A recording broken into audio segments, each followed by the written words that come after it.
Nous avons commencé à tout compter. Si un tsunami ou une tornade détruit une ville, nous n'adorons pas ce pouvoir tout-puissant. Nous avons commencé à calculer les pertes. Nous lisons des gros titres comme ceci. Des tempêtes de neige frappent Londres. Les estimations des transports publics coûtent environ 40 millions de livres. L'argent et les choses prennent une place croissante dans la vie sociale. Voulez-vous donner votre avis sur quelque chose? Envoyez un message ou appelez pour être débité. S'il n'y a pas d'argent sur votre compte, vous n'avez aucune chance d'exprimer un avis. Si l'on vous invite à un anniversaire, il faut de l'argent pour acheter un cadeau, des fleurs ou du vin. Cela augmente aussitôt vos dépenses. Mais tu veux garder de bonnes relations avec les autres et réduire les dépenses pour acheter un cadeau. L'achat te rend plus impliqué dans la vie. Si tu n'achètes pas, tu as l'impression de manquer de relations avec les autres. Avoir de l'argent sur ton compte en banque ne crée ni plaisir ni activité. Quand tu achètes quelque chose, tu vas au magasin et tu prends le temps de choisir l'article. Cela crée plus d'activités, plus de choses à faire et plus de personnes à rencontrer. Et inversement, si votre vie sociale n'est pas très active, ne pas dépenser d'argent vous prive de contact et vous ennuie. Souvenez-vous d'aller au centre commercial juste pour vous promener. Acheter souvent n'est qu'un prétexte pour quitter la maison et passer du temps avec les autres. L'achat aide à se faire des amis et à connaître d'autres personnes qu'on n'aurait jamais rencontrées ailleurs. Sans argent. Vous ne pouvez pas vraiment vous joindre à vos amis dans la plupart des activités de loisirs, bien sûr.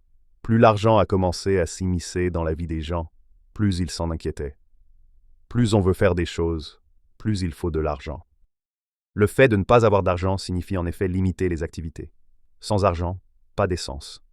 Pas d'essence, donc pas de voyage.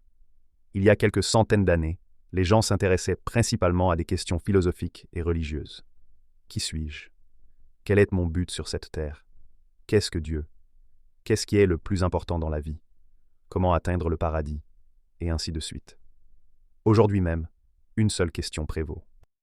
Comment obtenir plus d'argent? Nous avons besoin d'argent pour bien maintenir un certain mode de vie.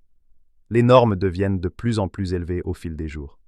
Cela influence le travail que nous faisons, notre façon de communiquer et nos objectifs.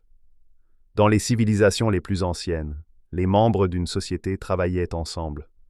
Plus tard, certaines familles ont commencé à se spécialiser dans des domaines précis.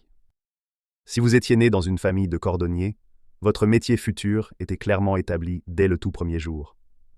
Tout était pratiquement gravé dans le marbre. Comment vivre, quoi faire et quand le faire. C'est là que le folklore et les mythes sont apparus. Leur but, expliquer l'ordre mondial et votre place au sein de celui-ci. Aujourd'hui, cet ordre mondial est communiqué par les médias. Regardons les pubs du centre, et vous verrez comment doit être la famille moderne, ce qu'elle porte, ce qu'elle possède, où et comment elle dépense son argent et son temps libre. Ce style de vie imposé n'est pas le produit du capitalisme. Le mode de vie était imposé dans toutes les cultures. Il était prédestiné qu'un fils de paysan suive les traces de son père.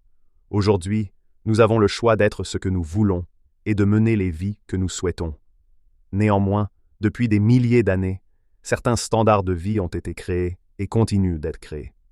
Il est difficile d'évaluer ces standards, soit positivement, soit négativement. Une personne dont les limites sont fragiles peut être irritée par le mode de vie imposé.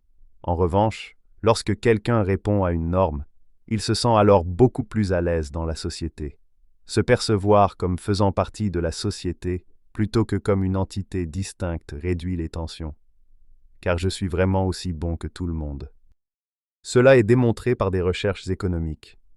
Si une personne gagne moins que le salaire moyen, elle se sent dévalorisée et stressée. Une fois son salaire atteint le niveau moyen, il se sent accepté socialement et peut vivre comme la majorité des gens. Si son salaire augmente au-delà de la moyenne, il se sent heureux. Le bonheur n'augmentera pas davantage avec les revenus. Il se sent sûr et vraiment à l'aise. Cette moyenne peut varier selon les régions du monde entier, mais la règle reste la même lorsque l'on se compare aux gens près de chez nous. Et si vous faites mieux que les autres autour de vous, vous vous estimez vraiment riche et réussi. Aujourd'hui, nous vivons dans une culture de la consommation, et tenter d'aller contre peut être vraiment comme nager à contre-courant. Les circonstances ne vous sont pas favorables. Oui, ce niveau moyen grimpe chaque jour, et si vous vous êtes senti riche hier, rien ne garantit que vous serez riche après 1 an ou 2. Mais je tiens à souligner que chacun d'entre nous connaît bien de nombreuses façons d'épargner. Mais nous aimons quand même dépenser de l'argent. Nous aimons montrer aux autres que nous avons du pouvoir. Pendant que l'argent est caché sur notre compte, nous ne pouvons pas profiter de ce pouvoir. Pour mieux gérer l'argent, il faut identifier 2 éléments. Dépenser l'argent avec sagesse et en gagner plus. Passons donc au chapitre suivant tout de suite.